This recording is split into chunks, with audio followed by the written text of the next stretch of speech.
we were totally falling apart.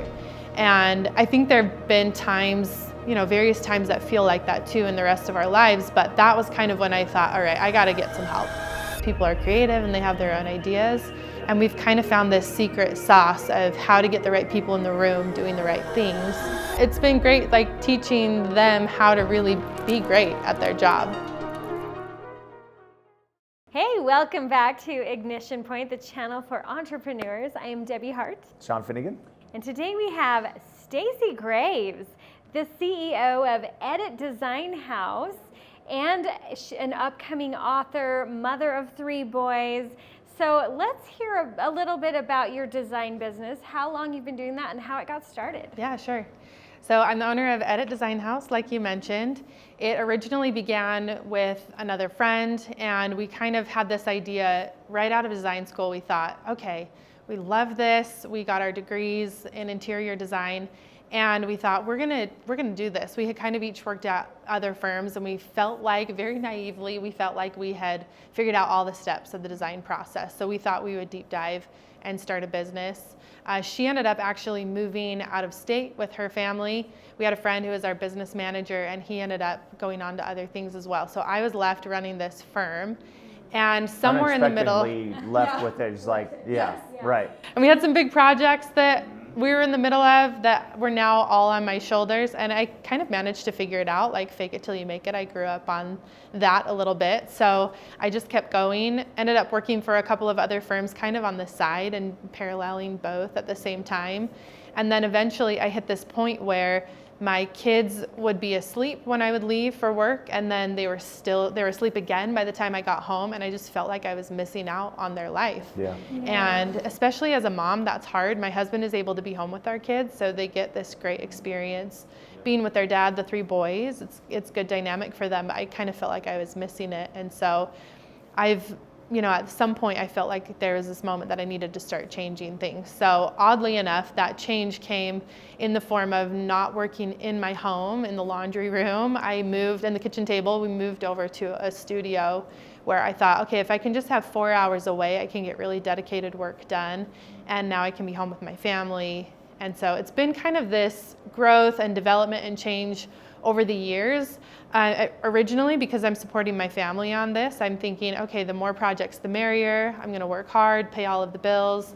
And our mantra is changing lives through thoughtful interior design. We really believe that someone's space has the power to affect how they live and how they really perceive does. themselves Yeah. and their ability to succeed, whether they entertain people or don't want to, or all of those things. So I really had it in my heart that I wanted to help more and more and more people do this. And eventually I hit this point. One of my very, very favorite rewards for hard work is travel.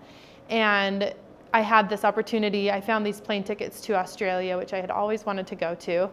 And they were $550 round trip. Jeez. So my husband and my 2 boys went without even thinking, and found ourselves on the other side of the planet. It was lovely, but until we got there, I kind of realized that although I was out of office, the work still wanted to be done, and I was the only one to do it. And so because of the time change, it was daytime where it's nighttime here. Complete opposite. And for better or worse, I found myself in the bathroom, sitting on the floor with my laptop, doing work while everyone else is sleeping at 2, 3, 4, 5 o'clock in the morning. And I'm thinking, there was like this crazy moment, when you're really tired, of this crazy moment in my brain where I thought, I'm actually doing this. Like I have my own life, I have my own business, I'm totally killing it. And then there's this moment on the trip where all sanity has left because I'm not patient. I'm not like systems are not firing. It's kind of like when my kids are hungry, they're just irrational beings. That was me. They're hangry. Yes. Yeah. And that was me in every sense of the word. And we kind of just fell apart as a family. Like the kids were driving everyone crazy, and I wasn't present even though I was there. My body was there, but my mind was elsewhere. And I'm trying to solve things, and to the point where I actually thought that we were probably going to fly home on different planes. Wow. I was like, this is not. I need a break. And it was supposed to be this trip of a lifetime. Yeah, it's like what you've always, it was on the bucket list. Right. Yeah. It was supposed to be like, now I've made it, right? Now I've done all the things I've ever thought were impossible. Here I am. And we were totally falling apart. And I think there have been times, various times that feel like that too in the rest of our lives. But that was kind of when I thought, all right, I got to get some help. And so I hired my first assistant, and I kind of just thought, she's going to be an extension of my arm. So I'm going to do XYZ work, and anything that is either boring or time consuming or I can't get my head around it, I'm just going to give it over to her. We had totally different personalities, which was really great for a while. And she really helped lighten that load. And the biggest thing she gave me was just the ability to hire people. She also gave me the ability to fire people, which is not a very fun lesson to have to learn. But as a business owner, you have to be able to manage personalities and skills and all of those things. But eventually, after hiring her and seeing what it felt like to have help and being able to distribute the work, I hired people along the way. Because of her too, culture became really important to us because a lot of people kind of clashed with her particular personality. So we've learned and grown about what type of people we want to have in our space. I think design can be a little bit dramatic anyway because people are creative and they have their own ideas. And we've kind of found this secret sauce of how to get the right people in the room doing the right things. I call it wearing different hats. And so I've basically given away every hat of all of the things that I do. So now I can do also other things that excite me. So I've got a team of designers that manage all the design work. I check in on it, make sure that it's beautiful, and make sure our clients are taken care of. I have someone who does all of the purchasing for any product we specify on a project. I have an assistant who I just hired, and she's changing my life. And every single one of these people has changed my life because now I have a business, but I also have a life, right? Our business is changing other people's lives. And now we also have a life to come home to. Like our friend Dan Martell says in his book, buying back your time. Yes, exactly. Yes, exactly. And also, we're big believers in the Who Not How book. Absolutely, I love which that is one. like you found the right who, Yes. which came in and felt like, okay, for the first time I can relieve some of this burden on the people, the right people, the right fit. Right? Absolutely. Yeah. And I think it's funny, as I've looked back on my journey, I kept thinking I'm a business owner. And then later I was like, oh, no, I had a job with 100 bosses. That's and then great. I became a business owner, right? And now, once I had one employee, and now I feel, and I'm sure there'll be another time I look back, but now I feel like, oh, I'm a business owner now, to the point where I've actually started a little academy called Design Firm Academy, where I take and help other interior designers who are going through the same thing. I think because we're creative, we know how to find a way to do all of the things. Design is that way in itself. You're doing numbers one day and geometry another and colors and texture, and you're talking with people. So I think as designers, it's hard to hand off those things or know which things to hand off. And so now I've got this system that I'm helping other designers go through so that they can also serve people and change their lives, but also have a life to come home to. And your social media is growing like crazy. Oh, thank you. Right? What's your vision behind the social media, the Instagram and all the posts? I feel like I want it to just be a place where people can come and be inspired. I want them to see beautiful things. My favorite posts to put up are the before and afters because I feel like they're inspiring. Oh my gosh. Yeah. Right? And you think like, oh, these four walls, what does anybody have? I think a lot of people look around their own space and think, well, I'm nothing special. I just have these regular four walls. But as we've had the opportunity to just serve and help our clients, four walls you can do a whole lot with. And it's so transformative. I have a lot of friends in real estate. And when they hire a designer, a stager, to sell the home, statistically it goes for 15 to 20% more. And you can, and I have a friend that does a presentation with those before and afters. It's jaw dropping. And a lot of the homeowners, after the stager comes in, they decide they don't want to move now because it's that big of a difference. They're like, I had no idea my home could look and feel this way. Maybe I want to stay now. So just hire you right up front, right? Absolutely. Right when you move in. Don't wait till you leave. Don't wait till you're selling. Just hire her now. It's true. And we feel like, your space really does hold the power to adjust how you live. Where can someone start who wants to kind of look at their four walls and like where would you point somebody, like someone says, hey, how do I get a good design in my house? I feel like one of the most important things is having an understanding of how your furniture fits and how you want the space to work, right? So sometimes we've had people who are like, oh, this door never opens because there's a chair in the way. And so that's one of the first steps is like, is your space functional? Color is a really big one. And I think inspiration is a really, really big one. So anytime we're working with a client for the first time, usually if they can show us even just 3 or 4 pictures of what they like, they don't have to have a name to it. They don't have to say, oh, I love mid-century modern or Cape Cod or any of those things. They just have to say, these 4 things make my heart beat fast. And it's very easy for us to be able to look at that and say, okay, here's all the elements that are common. Here are some of the things that they don't like that are missing from these. And so that's really big. I think if you can get an inspiration and just become a mimic, right? If you have a business professional you want to be like, start mimicking what they do. Or if you have any type of person, an athlete who looks the way you want to look, start mimicking what they do or eating the way that they eat. So kind of similar with space. That's brilliant. Yeah, it is. Okay, so the question is are you going to do a redo and go back to Australia? I actually, we should. I feel like because I want to see so much of the world, it's a really big philosophy for us that travel takes away like being naive. And so for our kids, the more travel that we've done, the more that they've learned how to be robust human beings. Oh, yeah. Right. Yeah, just learning that people are different. There's nothing that opens your mind up more than traveling and actually seeing other cultures. So you have a list. Yes. Yeah, so I feel like we would do New Zealand because it's over there and it's the same idea but totally different experience where I feel like, okay, I'm okay. I want to go do that. Tell your people while you're gone, hey, I'm going. Yes. I'm going to sleep. Because you have people now. Yes, You've got to build a business that can run whether you're there or not. Absolutely. So that you can have that life. I'm curious, though, on some design questions. Okay. How would you help a client who maybe didn't know their style, didn't really know what they liked, or liked too many styles, very eclectic? Yeah.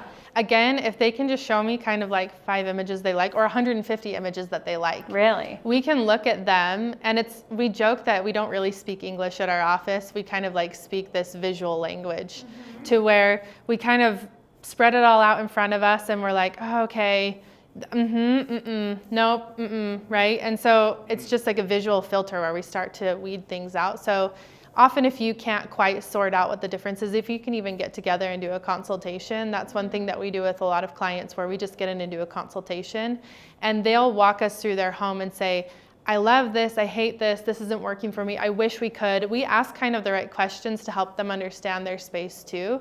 Like, oh, do you like to entertain? Do you have guests? Are they overnight guests? What kind of food do you like? Do you cook a lot? And all of those things start to become the list of what they're hoping for in a space. And now that they kind of have some goals to go around, once they've said it out loud, it's like, oh, well, I just realized I like my private time. So maybe a great room and kitchen is not working well for me because I want to go cook by myself or different things. So the end all be all for everyone else may not be a fit for them. It's so good to get a different perspective. Just a fresh perspective in a place. I can tell you're really passionate about it. So how you still wear several hats, I can tell. I mean, you're obviously still very passionate and good at being a designer, and then you have designers that work for you, as well as running the business, as well as training other people to run a design firm. So how do you still balance all of those, and then which is your favorite? I mean, what is really your zone of genius the most in all of those hats that you still wear?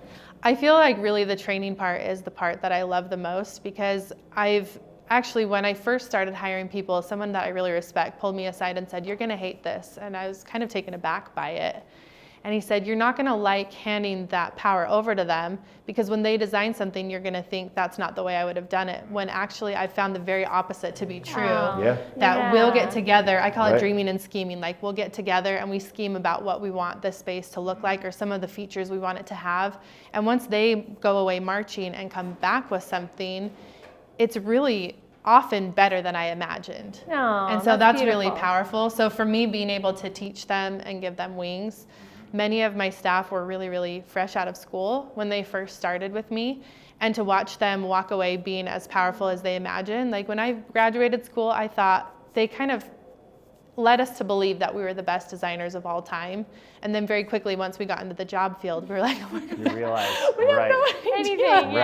Right. Yeah. Imposter syndrome hits in. Right, I know. But it's been great, like teaching them how to really be great at their job. So I think like in the coaching with other designers, I feel like there's always kind of a hole, right? It could be in talking to people or salesmanship. It could be in the design practicality, or any of these could be in the numbers. So being able to offer them all of these different tools to help fill all of those holes, and then focusing on one that they particularly struggle with, either helping them hire someone that can do that or helping them learn how to do it and feel confident in it. One really way to get some ideas and inspiration is your social media, because that's what you're doing, is you're showing the before and after, and so people can watch that. That could be part of their picture in their mind. Hey, I really like that. Right? One of the things too that's really important, we use some pretty powerful tools to where we create the space. We use AutoCAD, which is a drafting program, and then we partner it up with Photoshop. And so we'll draw up what we think it should look like and then put color and texture and everything to it.